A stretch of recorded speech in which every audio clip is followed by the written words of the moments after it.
Bom dia, meu nome é Soraya e hoje eu vou falar sobre essa questão das complexidades das simulações de humanos virtuais em aplicações de segurança.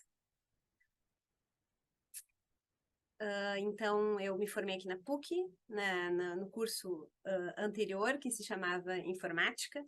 Depois eu fiz mestrado na URGS, doutorado na Suíça, no EPFL, e tenho pós-doutorado em Mônaco e o outro pós-doutorado na UPenn. Eu aqui na PUC coordeno um laboratório de simulação de humanos virtuais, onde nós trabalhamos com todos os contextos de humanos virtuais, seja para geração, para animação, para percepção, como nós, seres humanos, nos relacionamos com estes humanos virtuais, que são esses humanos que estão no computador. Sou professora aqui na PUC desde 2007, aqui na Escola Politécnica, nos cursos de graduação e pós-graduação em Ciência da Computação. Bom, no VH Lab nós nos interessamos por essa área de imagens e computação gráfica, mas sempre onde tem humanos virtuais. Então, nós trabalhamos muito com faces, trabalhamos muito com os comportamentos destes humanos virtuais nos ambientes virtuais. Então, hoje em dia, em época de metaverso e inteligência artificial que alimenta esses personagens, então nós trabalhamos sempre com a questão dos humanos virtuais. A minha tese de doutorado, que eu defendi há bastante tempo, em 2000, foi na área de simulação de multidões, e até hoje nós trabalhamos aqui no laboratório bastante com simulação de multidões. Aqui vou mostrar um vídeo para vocês do nosso personagem que nós geramos recentemente, e ele é um personagem interativo, então dá para conversar com ele com chats. So nice to meet you. Do you want to know more about VH Lab? We can talk about crowd simulation, conversational agents, and perception. Pick one. Então esse So personagem é um personagem que nice to meet you. So modelamos, ele utiliza uma tecnologia muito atual que é Unreal, que é o estado da arte hoje em dia em desenvolvimento de humanos virtuais. Então, no laboratório, nós nos interessamos por estes problemas de simulação. Então, aqui nesse vídeo dá para ver uma pessoa que tenta passar por toda a multidão e como ela deve interferir com essas pessoas o mínimo possível e, ao mesmo tempo, ter um comportamento realista de pessoas caminhando e não de robôs. É um problema de matemática bastante complexo, que faz com que a posição próxima das pessoas no espaço e no tempo afete os outros, né? E afete os outros na medida realista de como humanos se comportam. Bom, aqui é a minha equipe do laboratório atualmente, né? Então, um pós-doc, 5 alunos de doutorado, 4 alunos de mestrado e 13 alunos de iniciação científica. Então, hoje nós vamos falar sobre humanos virtuais, especificamente no contexto de aplicações também militares, mas tentando mostrar a questão da complexidade. Por que são difíceis? O que é difícil? O que não é difícil? O que é difícil? Então, aqui tem o John, né, como nós chamamos à esquerda, vocês já viram. E aqui embaixo tem um gráfico que significa o Vale da Estranheza, é uma teoria. Ela foi proposta há muitos anos atrás, algumas décadas atrás. E esse gráfico, ele tenta descrever como é a nossa percepção humana em relação a personagens ou máquinas, robôs, que não são humanos reais. Então, eu vou falar também sobre o Vale da Estranheza, em inglês, é o Uncanny Valley. Então, por que primeiro, né, que humanos virtuais é importante nesse contexto que nós estamos aqui hoje, né? Então, eu peguei essa frase do site da DARPA, de 2022, então, Human Engagement and Conflict is progressively expanding from physical to include the virtual domain, resulting in expanded virtual battle space. Então, a ideia é que poder fazer os humanos reais se sentirem imersos dentro de um ambiente, poderem interagir com humanos virtuais como se fosse de verdade. Então, isso vai fazer com que a gente expanda, né, do mundo físico, que é o nosso mundo real, para um mundo virtual, onde se a gente conseguir incluir realismo nesses comportamentos, a gente vai conseguir fazer treinamentos efetivos, criar situações que são complicadas, que poderiam colocar as pessoas em perigo. Enfim, tem várias aplicações para essa utilização nesse domínio. Aqui coloquei alguns exemplos de aplicação, né? Então, esse aqui é um artigo de 2020. Esse aqui é um humano virtual que ele acompanha o indivíduo, né? Nos seus comportamentos, nas suas performances. Então, ele tenta ser um amigo. Tem aqui uma outra aplicação para soldados que têm problemas de fobia, e aí o trauma pós-traumático, estresse pós-traumático. E aí, então, como fazer, colocar essa pessoa dentro de um mundo virtual que ela sabe que ela está segura, mas ao mesmo tempo criar situações de conflito que ela possa trabalhar esse estresse. E aqui, por fim, coloquei mais um exemplo, a ideia de que esses humanos virtuais podem estar em vários momentos, né? E eu achei muito legal aqui uma frase que o Jonathan Gretsch, que é um pesquisador da Universidade South of California, e ele trabalha, um pesquisador bem conhecido na área de humanos virtuais, e ele fala isso, né? As aplicações são ilimitadas. Nós ainda não começamos a realizar, né? A nos darmos conta do potencial que essa tecnologia pode ter. Eles trabalham especificamente com integração com as Forças Armadas Americanas. Então, a ideia de que se possa ter esse humano virtual para criar um conflito, para criar situações complexas, criar até situações simples, criar situações raras, criar situações usuais. Enfim, a ideia de poder criar mesmo um ambiente virtual totalmente simulado. Mas a pergunta aqui é como é que nós criamos esses humanos virtuais, né? Como se criam humanos virtuais? Então, eu vou falar um pouquinho para todos entendermos os conceitos que estão por trás. Então, esses personagens virtuais têm 3 tipos, basicamente, né? São os avatares, os humanos virtuais e os ECAs.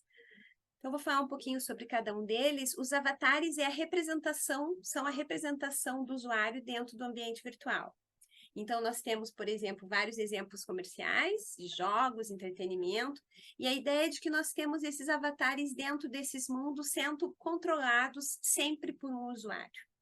Os humanos virtuais são representações que têm uma própria vida, né? Então, eles são self-animated, como a gente chama, eles se animam sozinhos. Eles têm seus objetivos, eles podem ter estado emocional, eles podem ter felicidade, eles podem ter vários comportamentos que se pode colocar para dentro desses humanos virtuais. Um bom exemplo é o jogo The Sims, onde se tem vários personagens que têm sua própria história, seu próprio objetivo, e eles buscam realizar seus objetivos, independente do usuário. O usuário pode interferir nos objetivos deles, mas eles tentam resolver os seus objetivos. Nós temos os agentes conversacionais, né? Então, as pessoas conhecem provavelmente a Alexa da Amazon, é um excelente exemplo. É um agente conversacional não embedded, ele não tem corpo virtual, né? Ele é uma caixinha de som que fala conosco, que tem dentro um modelo de inteligência artificial responsivo, né? Que responde. E aqui nós temos o exemplo da Parrola. A Parrola foi a humana virtual criada pela Pan American Health Organization no ano passado. E ela conversa, então, sobre assuntos específicos, né? Então, essa aqui, especificamente, a Parrola, ela fala sempre sobre o problema de álcool. Então, se a pessoa acha que está bebendo demais, como saber se está bebendo demais, quando que é bom beber. Enfim, ela conversa sobre esse assunto especificamente. Quando nós tentamos, então, colocar um humano virtual, vocês podem ver aqui que a Parrola, ela é bem parecida com, na mesma linguagem de realismo que o nosso John, né? Foi feito com a mesma tecnologia da Unreal. Então, nós temos que decidir que tipo de humano virtual a gente vai modelar. E por quê, né? Isso é importante. Então, tem muitos trabalhos na literatura sobre isso.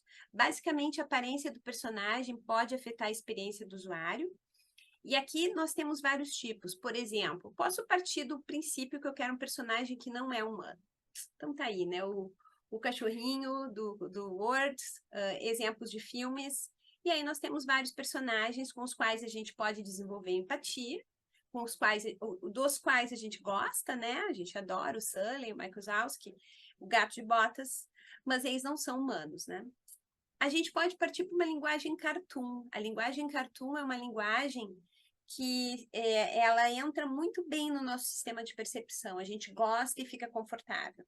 A Pixar, Disney, DreamWorks nunca se afastaram dessa linguagem meio cartoon, né? Então, a gente tem as princesas, não são princesas realistas no estilo da Parrola, por exemplo, né? São princesas muito mais realistas, são princesas muito mais do tipo cartoon. A gente pode ter esses estilizados, então a gente tem aqui no meio os incríveis, eles também entram bem no nosso sistema de percepção, no sentido que eles não geram nenhuma estranheza, e a gente vai falar mais sobre essa estranheza.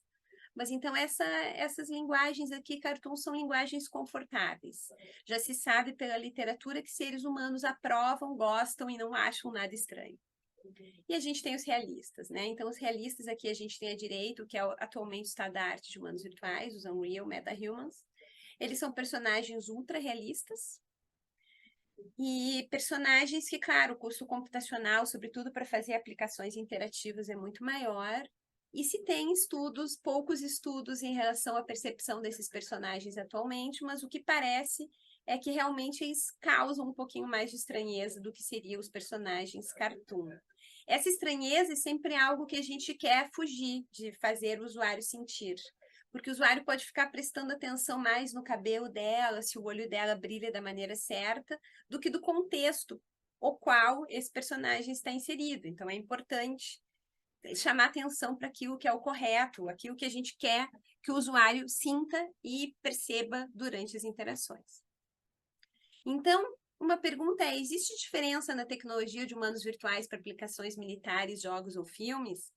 Não, não existe diferença. Os humanos virtuais são sempre os mesmos humanos virtuais. O que a gente vai ter que entender na hora de estruturar, na hora de definir a aplicação é: eu preciso que isso funcione em tempo real? Então, realistas talvez sejam mais complicados. Eu quero que as pessoas tenham uma boa experiência, então cartoons ou estilizados talvez seja uma boa ideia. Então, a gente precisa saber para que serve e o que nós queremos que isso cause nas pessoas. Não necessariamente personagens que não são realistas vão causar algum problema de imersão, isso não é verdade. Aparentemente, as pessoas entendem, percebem bem com personagens que são estilizados. Mas existe uma questão importante em colocar personagens humanos, realistas, que é conseguir colocar emoções e fazer essas emoções talvez serem mais expressivas e causar naquele usuário o que a gente está pretendendo causar. Por exemplo, medo, por exemplo, pena. E aí, com certeza, humanos virtuais mais realistas poderão gerar e expressar essas expressões de uma maneira mais real. Então, existe vantagens e desvantagens, é importante conseguir tomar essa decisão de uma maneira adequada. Existem várias tecnologias por trás para poder gerar esses humanos virtuais. Então, primeiro, a gente precisa modelar, tá aqui o modeling, a gente precisa animar o corpo deles, né? A gente precisa fazer com que comportamentalmente eles façam aquilo. Então, por exemplo, eu caminho de um jeito, eu caminho de um jeito mais tímido, eu caminho de um jeito com medo, a minha expressão expressa algo. Então, isso tudo que nós lemos um no outro nos seres humanos reais, nós precisamos também ler nos seres humanos virtuais, para que as experiências sejam adequadas. Existem tecnologias hoje em dia de motion capture, de captura de movimentos, então existem muitas e são bem usadas, né? A gente tem um problema ainda muito grande na parte de animação facial, que faz com que mesmo os humanos virtuais mais realistas ainda tenham um pequeno probleminha na animação facial. A gente pode usar imagens reais junto com imagens de computação gráfica. A gente tem os Large Language Models, né, que são os GPTs da vida. Então, daqui a pouco eu posso colocar um processamento de linguagem natural dentro de um personagem desses, e o personagem pode conversar com o ChatGPT falando por ele, gerando os textos dele. Processamento de sinal para processamento de áudio, como a gente vê na Alexa. Então, existe aqui uma grande quantidade de tecnologias diferentes que estão por trás desses humanos virtuais para fazer-os serem o mais realistas possíveis. Aqui na parte de modelagem, né, modelar o rosto, modelar a textura, vejam que esse humano virtual é bem realista, modelar aqui o corpo, como é que é a estrutura toda do corpo dela, formada por polígonos, esses polígonos têm que ser renderizados, texturizados, e depois isso aqui tem que ser animado, então dentro desse corpo tem esqueletos, que são linhas, que são usadas para fazer a animação desses personagens. Rapidamente, né, tô dando uma visão geral. Então, aqui a parte toda muscular, a gente pode trabalhar com layers, camadas, e fazer esses humanos virtuais serem anatomicamente mais plausíveis. E, em termos de animação, quando a gente gera esses personagens, não vou mostrar o vídeo, mas esses personagens, eles têm que ter movimentos que nos causem uma percepção adequada, confortável, que a gente não sinta que tem alguma coisa estranha. Aqui seria o trabalho de animadores, controlando posturas e definindo animações. Aqui no Motion Capture, então, por exemplo, Motion Capture de corpo, aqui em cima, né, onde a gente tem os pontos de do esqueleto, e a gente tem as animações do esqueleto, e aqui à direita, onde a gente tem pontos de landmarks, que são os feature points, são os marcadores que colocam nos pontos de atenção do rosto, esses objetos ou essas marcaçõezinhas que são para quando a pessoa se movimenta, essa expressão ser digitalizada para dentro do computador. Nesse caso, esses pontinhos à direita aqui do ator, eles são usados para animar o rosto do personagem do avatar. Agora, as animações faciais, elas são super importantes, né? Então, imaginem que um humano real vai entrar no mundo virtual e vai conversar com um humano virtual. And tomorrow creeps in this petty pace. Então, nós temos aqui o que seria uma representação muito boa de expressões faciais. A gente entende que é dramático, a gente entende que é real a emoção, né? E mesmo que a gente saiba que é um humano virtual. Então, essa interação, ela tem que ser uma interação muito realista. As animações têm que ser animações muito bem feitas. Bom, mas esse estudo todo de animação, então, facial, ele vem de longe, né? Nós tivemos várias pesquisas do ponto de vista de psicologia que tentaram explicar por que os humanos virtuais, por que as pessoas reais, como as pessoas reais expressam suas emoções. E isso foi incorporado dentro das pesquisas na área da ciência da computação. Então, aqui em 1872, o Darwin publicou a expressão das emoções no homem e nos animais. O que ele queria pesquisar era se existia uma natureza universal nas expressões faciais. Ou seja, se pessoas de idades diferentes, de raças diferentes, morando em locais muito diferentes, expressavam as mesmas emoções. O Paul Ekman, mais recentemente, também fez essa pesquisa. E esse pesquisador, Paul Ekman, foi o que foi usado, no fim das contas, na área da ciência da computação até atualmente. Então, o Paul Ekman, ele define que as emoções são universais, mas elas também são calibradas culturalmente. E isso faz com que cada pessoa expresse da sua maneira. Ele definiu isso aqui em cima, né, nessa figurinha, são algumas mais, mas aqui mostra o que são as action units, são unidades de ação, são partes do rosto que devem se movimentar em determinadas emoções. Então, ele discretizou o rosto para descrever como seriam as emoções.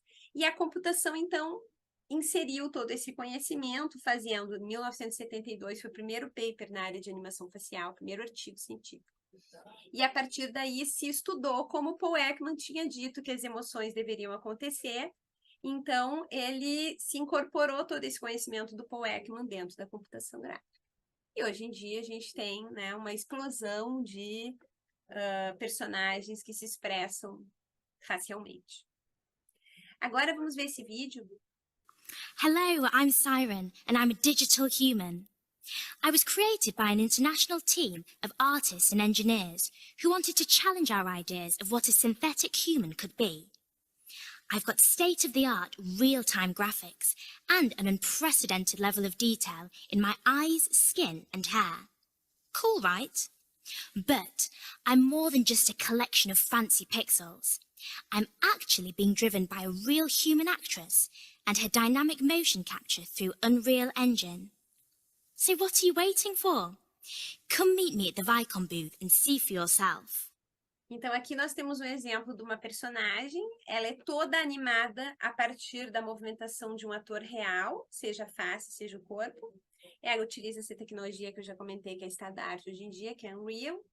E se vocês observaram bem, tem ainda um detalhe na boca, né? Mas o resto é muito bem feita. E definitivamente esse é o estado da arte hoje em dia em termos de humanos virtuais. A gente consegue perceber pelo olhar, pelas expressões faciais, as emoções dela. E esse é o nível de diálogo ou interação que nós poderíamos ter com humanos virtuais hoje em dia. Mesmo que a gente ainda tenha algum defeitinho ali na boca que parece não ser ainda perfeito. Então, o que é isso que parece não ser perfeito, né? Isso que parece não ser perfeito é o chamado Uncanny Valley, o Vale da Estranheza, que significa que aqui, pegando esse gráfico, né, no eixo X, aqui horizontal, nós temos o quão humano é, e no eixo vertical, o nosso conforto. Então, vejam que quanto mais eu me aproximo dos humanos reais, vai melhorando o meu conforto, até que quando está muito próximo de ser um humano real, mas não é, eu caio num vale. Esse Vale da Estranheza, o Uncanny Valley, é bastante conhecido na área de animação e de jogos e filmes, né? Então, por exemplo, aqui no Aladdin, tinha algumas cenas quando o ator estava azul, que ele meio que caiu nesse Vale da Estranheza, quer dizer, as pessoas ficaram, ai, tem alguma coisa estranha, e aí isso voltou para o estúdio e a Disney, então, melhorou um pouco essas animações. Então, tem a ver com a qualidade da animação de faces de pessoas reais. Sempre de pessoas virtuais, animadas por pessoas reais ou não, mas tem a ver sempre com a qualidade da animação dessas pessoas virtuais. Então, vou mostrar um pouquinho de algumas pesquisas que a gente tem feito aqui na PUC. Então, eu trouxe aqui 2 perguntas, nós temos trabalhado muito mais que essas 2 perguntas, mas eu trouxe aqui 2 perguntas para mostrar como nós, seres humanos, percebemos esses humanos virtuais. Então, a primeira pergunta foi uma comparação com um artigo de 2012. Esses personagens que estão aqui nesse gráfico foram personagens testados com a percepção de pessoas reais interagindo e assistindo vídeos desses personagens. E aí, então, nós conseguimos verificar, responder uma questão importante, que é, em 2012, em 2020 e 2021, quando esse trabalho foi feito, as nossas percepções continuam idênticas, ou seja, o fato de ter avançado a tecnologia para o desenvolvimento de humanos virtuais não fez com que a gente se sentisse menos confortável com os personagens do passado. A gente se sente igualmente confortável. Isso é uma boa notícia para a indústria, seja indústria de simulações em tempo real, indústria de games, indústria de filmes. Por quê? Porque aquilo mesmo que agora já está um pouquinho velho, não faz com que a gente se sinta menos confortável. A gente se sente igualmente confortável. Personagens novos, sim, a gente se sente muito mais confortável. Então, vocês podem ver que aqui, ó, quase todos os personagens, tirando essa aqui, que é a Alita, que é de um filme, quase todos os personagens aqui têm confortos altos. Então, significa que sim, mesmo sendo cartoon aqui à esquerda, ou bem realista aqui à direita, a gente se sente mais confortável com todos os personagens humanos virtuais que foram feitos com tecnologias mais avançadas, como a gente esperava. Nós ainda descobrimos outras coisas interessantes, as percepções dos seres humanos mudam, e nós investigamos especificamente participantes mulheres e homens e personagens femininos e masculinos. E a nossa percepção muda de mulher para homem, de personagem feminino e masculino. Então, aqui respondendo, né, as perguntas, os personagens antigos nós sentimos o mesmo conforto, que é uma coisa boa, então os simuladores não precisam ficar obsoletos, a gente pode seguir tendo a mesma experiência que a gente tinha com esses simuladores mais antigos, não é algo que a gente tem que estar sempre no estado da arte, então isso é uma boa notícia. As pessoas sentem mais conforto com aquilo que é mais avançado em termos tecnológicos, é esperado. E pessoas, homens e mulheres, têm confortos diferentes, dependendo também do gênero dos personagens. Então, a gente percebeu que mulheres se sentiram mais confortáveis com personagens femininos. E aí, isso tem uma explicação por trás, que é uma explicação da área da psicologia, que tem a ver com algo que se chama in-group e out-group, que são aqueles que fazem parte do teu grupo e que não fazem parte do teu grupo. Então, tem uma conclusão muito interessante dessa pesquisa de doutorado, que significa que aquele grupo que a gente se sente parte na vida real, né? Eu sou mulher, me sinto parte do grupo das mulheres, eu vou me sentir parte do grupo das personagens femininas também. Então, esse grupo que a gente tem na vida real, a gente estende para o mundo virtual. Então, aparentemente, esses nossos sentimentos em relação aos outros, a gente permanece sentindo mesmo se os outros forem humanos virtuais. Então, foi um resultado muito interessante, inovador desse ano de doutorado. Agora eu vou falar um pouquinho sobre multidões de humanos virtuais. Então, eu falei aqui, né, existem várias complexidades entre modelar, animar, construir todos esses personagens e interagir com eles. E que tipo de percepção, como essa percepção, quanto nós sentimos isso tudo realista é importante. Então, aqui, nós trabalhamos também com essa questão de multidão de humanos virtuais. O que é a multidão, né? O que é um comportamento de multidão? Comportamentos de multidão são comportamentos de grandes aglomerados de personagens, de humanos virtuais. Se a gente já chegou à conclusão que um humano virtual falando, expressando sua emoção, se mexendo, o seu corpo se mexendo, imagine então a complexidade que isso traz quando a gente tem muitos personagens. Então, a ideia desses muitos personagens é que a gente consiga controlar todos eles como se fosse uma pessoa só, que o controle desses humanos seja rápido e fácil. Por que isso é importante? Bom, crowd simulation, né, que é o nome em inglês dessa área, simulação de multidões, tem sido usado em várias questões, mas aqui em cima, por exemplo, eu trouxe algumas imagens tristes de acidentes que houveram, e que se a gente tivesse feito simulações computacionais antes, a gente saberia que são situações problemáticas. Nesse caso aqui à esquerda, especificamente, é o estádio de futebol, um jogo de Hillsborough, na década de 80, e eu vou mostrar um pouco mais de detalhe depois, que várias pessoas morreram e na entrada, né, do estádio de futebol para assistir um jogo. E aqui embaixo a gente tem cenas de filme, né?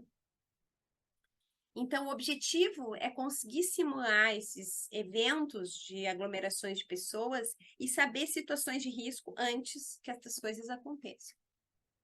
Tem vários desafios, né? Vou colocar aqui rapidamente uma lista, mas imaginem que as pessoas têm que ter seus comportamentos naturais, as pessoas podem se contagiar com medo umas com as outras. Eu tenho a minha própria personalidade que eu tento imprimir na hora que eu estou me movimentando nos espaços. Tem a distância pela qual eu me coloco das outras pessoas, se tiver espaço, que faz parte da minha personalidade, da minha culturalidade. Eu me adapto aos espaços, né? Como é que eu faço comportamentos de saída, de evacuação de ambientes? Enfim, tem uma infinidade de problemas, né? No nosso grupo, nós temos trabalhado com isso há muitos anos. Aqui são os 3 livros de simulação de multidões que nós participamos da autoria, sendo que 2 deles foram escritos com o meu orientador de doutorado, Daniel Thalmann, e o da direita aqui foi escrito com o professor Norman Bader, da UPenn, durante o meu pós-doc, né? Mais um aluno de doutorado. Então, são livros que descrevem toda essa área de crowd simulation, e aqui tem os softwares que nós já desenvolvemos na PUC, o CrowdSim, o BioCrowds e o CrowdEast, sendo que o BioCrowds está disponível no GitHub. Vou falar um pouquinho do CrowdSim. O CrowdSim foi um projeto que nós tivemos com a FINEP, e ele é um software em termos técnicos mais simples que o outro que eu vou apresentar, mas ele tem uma coisa muito legal, que ele foi aplicado em várias situações reais. Nós fizemos em 2013, no ano do triste acidente da Kiss, nós fizemos uma simulação de boate noturna aqui em Porto Alegre, um colégio aqui em Porto Alegre, fizemos no Rio de Janeiro, em Engenhão, né, que era o estádio de futebol do Botafogo, e depois mudou de nome, vários prédios aqui na PUC. E tem um problema aqui nessa questão específica de evacuação de ambientes, que é como é que eu sei que está funcionando. Então, nós tivemos uma oportunidade muito legal de simular, de fazer a simulação computacional da boate de Porto Alegre, que era Santa Mônica, e além disso, foi feita uma simulação real e filmada, e nós pudemos fazer as comparações. Então, aqui a gente mostra como é que funciona esse tipo de simulação, que tipo de resultado a gente gera, então, tempo total de evacuação, a densidade maior que observamos de pessoas por metro quadrado, onde foi o local que teve uma densidade mais alta, o tempo onde essa densidade mais alta foi observada, a maior velocidade observada e a menor velocidade observada. Aqui a gente percebe que o mundo real tem um tempo maior que a simulação, e isso é normal, porque na vida real a gente avisa as pessoas que aquilo é simulado e elas não se colocam em situação de emergência voluntariamente. Conforme descrito na literatura, as pessoas não se colocam em situação de emergência voluntariamente. Vou mostrar aqui um videozinho do CrowdSim.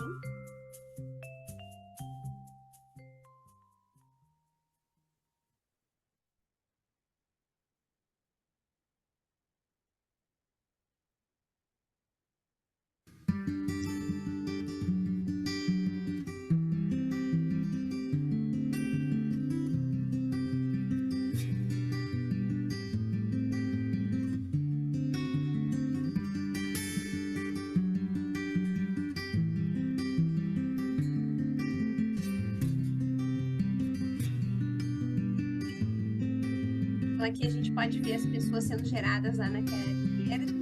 O objetivo delas é a área vermelha. Aqui uma simulação que nós fizemos no meu prédio aqui na PUC, no nosso prédio da computação, que é o 32.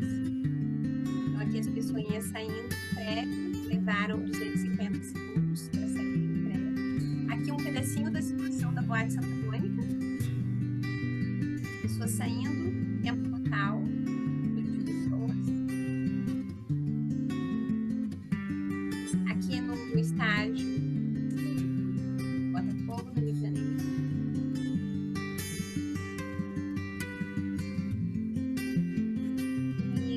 todos esses comportamentos, nós estamos considerando pessoas que sabem sair dos ambientes, isso é importante.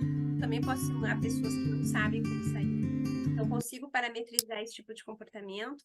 E aqui nós fizemos um colégio, que é um colégio de ensino, educação infantil, ensino fundamental e ensino médio, aqui em Porto Alegre.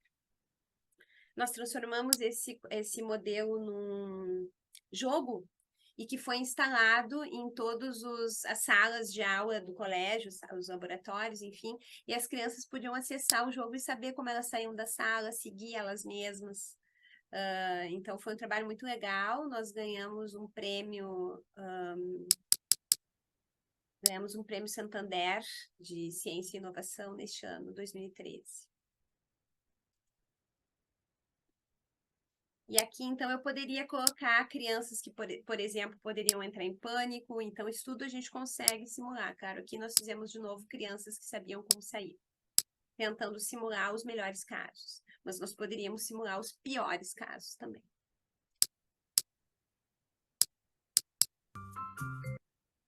Bom, além do CrowdSim, nós temos o BioCrowds. O BioCrowds é um modelo mais científico, vamos dizer assim, um modelo que foi uma tese de doutorado de um aluno. Ele é baseado numas hipóteses biológicas de como as nervuras das folhas se estabelecem na superfície da folha, competindo pelo espaço, e isso dá origem a como os humanos virtuais se orientam nas trajetórias. Aqui tem uma matemática muito simples, mas eu vou dar uma pulada, e aí eu vou mostrar aqui um vídeo, que eu acho que é mais legal mostrar no vídeo. Então, aqui no simulador, vocês vão ver muito esses floquinhos, cada pessoa é um floquinho desses, e a pessoa, na verdade, é o pontinho central desse floquinho.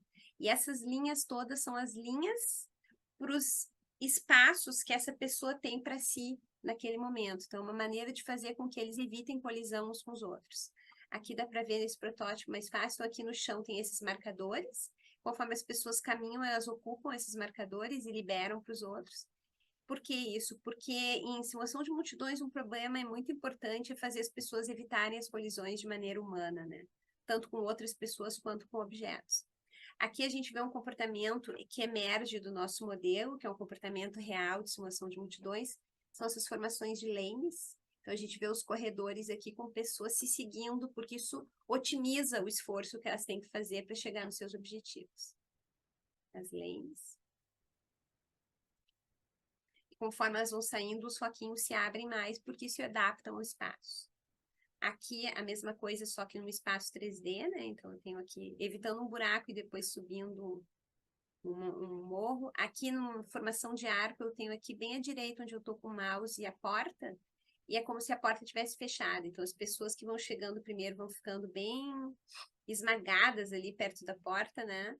E os outros vão chegando e conforme eles têm mais arestinhas dos foquinhos, eles vão se espalhando. Esse aqui é chamado efeito bottleneck, é um efeito de multidões reais. E significa que as pessoas que chegam ali no cantinho, ó, quando há esse estreitamento do espaço, elas ficam aqui por um tempo. Então, o melhor nesse caso é andar pelo meio. Vou dar uma pulada por causa do nosso tempo. Bom, nós já fizemos muitas coisas, só aqui no laboratório na PUC já foram mais de 20, 25 trabalhos de extensões do BioCrowds, além de outras implementações do BioCrowds que foram feitas também por aí, porque quando eu estive na UPenn, eu lecionei uma disciplina junto com o professor que me recebia sobre simulação de multidões, e as pessoas implementaram BioCrowds. Então, existem algumas simulações por aí, nós já fizemos várias aplicações em cima, e utilizamos muito, então, quem tiver interesse também pode entrar em contato. Eu trouxe um exemplo que eu acho que é mais legal nesse momento, que é mostrar o BioCrowds numa situação de conforto e numa situação de estresse, de pânico. Então, aqui à esquerda, nós temos o que seria o resultado de uma simulação do BioCrowds. As pessoas estão querendo sair, elas estão razoavelmente perto umas das outras, mas elas ainda não se apertam tanto. Aqui seria a saída de um show, as pessoas estão tranquilas, não estão se apertando, assim, se acumulando na saída. E aqui uma situação de pânico, onde as pessoas tentaram roubar espaços dos outros, se empurraram para conseguir sair. Vou mostrar um efeito disso. Nós usamos essa simulação de pânico do BioCrowds para tentar simular esse acidente, que foi aquele acidente que eu comentei do desastre de Hillsborough, em 1989.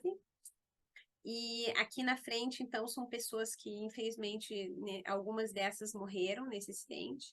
E o que eles observaram aqui, estimado na vida real, foi 10 pessoas por metro quadrado, no pior dos casos, né?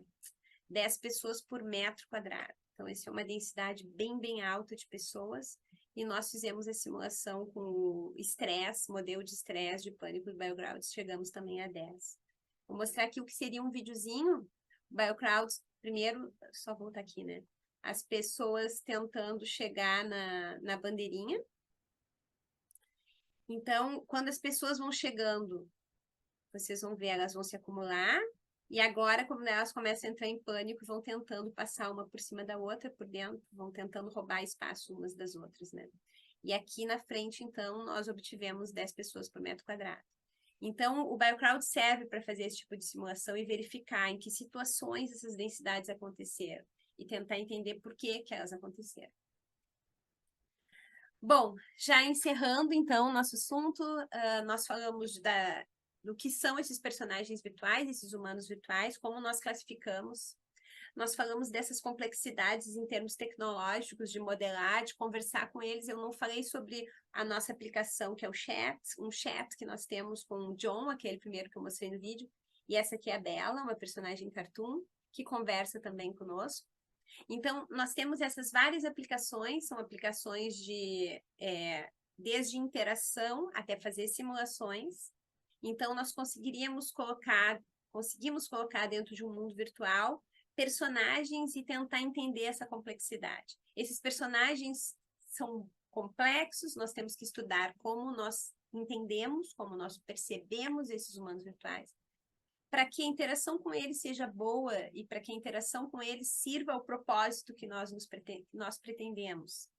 Então, se é conversar, que ele possa ser um amigo, se é simular, que ele mostre a situação real, se é interagir, que eu possa interagir com ele, tentando construir aquele cenário que eu estou interessada. Então, existe muita complexidade, eu tinha pouco tempo aqui, mas só para comentar, então, que nós, na PUC, trabalhamos desde um humano só, até um humano que a gente interage com ele, até simulações de vários humanos virtuais, como, por exemplo, no caso do Engenhão, no Rio de Janeiro, do estádio do Botafogo, que nós colocamos 47 mil personagens. Existe toda uma questão tecnológica por trás, que é fazer isso funcionar em tempo real. Existe uma questão tecnológica por trás, que é integrar com outras tecnologias, como, por exemplo, poderia ser um modelo de linguagem por trás, para fazer com que esses personagens conversem. Existem muitas possibilidades, e, como disse o professor da Universidade de South Carolina, que a ideia, o que fazer com esses humanos virtuais está muito em aberto ainda, né? As pessoas ainda nem sabem todas as possibilidades que existem. O que é certo é que tem vários estudos, várias pessoas propondo soluções, e nós aqui na PUC estamos disponíveis a conversar mais, eventualmente desenvolver aplicações colaborativas, enfim, fazer, certamente ajudar nesse processo de colocar humanos virtuais para dentro das aplicações, tanto de simulação quanto, eventualmente, de aplicações de treinamento, né? Que não precisariam necessariamente ser interativas nos vídeos. Enfim, tem muitas coisas para fazer. Então, eu fico por aqui. Muito obrigada e fico à disposição.